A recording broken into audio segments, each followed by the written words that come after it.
আর একজন কুলাঙ্গার বানিয়ে রেখে গেছে জিয়াউর রহমান। মাননীয় প্রধানমন্ত্রী, আপনি কি বলেছেন? জিয়া রহমান সাহেব তারেক রহমান সাহেবকে কুলাঙ্গার জন্ম দিয়ে রেখে গেছেন, তাই না? তা আপনি যখন এই কথা বলেই ফেলেছেন, তো আসেন আমি আর আপনি কুলাঙ্গার নিয়ে কিছু আলোচনা করি যে কুলাঙ্গার কাকে বলা হয়। আমরা যতটুকু জানি, কুলাঙ্গার বলা হয় ওই সন্তানকে যে সন্তান বাবা থাকার পরেও বাবার পরিচয় দেয় না, যেমন আপনার ছেলে। আমরা কুলাঙ্গার বলতে ওই সন্তানকে বুঝাই যে সন্তান বাবা মা থাকার পরেও মুসলিম পরিবারের সন্তান হয়েও একটা খ্রিস্টান পরিবারে বিয়ে করে, যেমন আপনার ছেলে। আপনি আপনার ছেলেকে বাধ্য সন্তান বানাতে পারেননি, আপনি আপনার ছেলেকে কুলাঙ্গার সন্তান বানিয়েছেন। আর আপনি তারেক রহমান সাহেবকে নিয়ে কথা বলছেন, তারেক রহমান সাহেবের জন্ম পরিচয় নিয়ে কথা বলছেন। তারেক রহমান সাহেব সবসময় জাতির সামনে বুক ফুলিয়ে বলে, আমার বাবা জিয়াউর রহমান, আমার মাতা বেগম খালেদা জিয়া।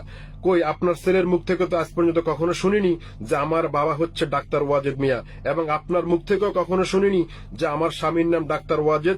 আপনার স্বামী যে মারা গেল আজকে এতটি বছর হয়ে গেছে, আপনি আপনার বাবার জন্মদিন পালন করেন।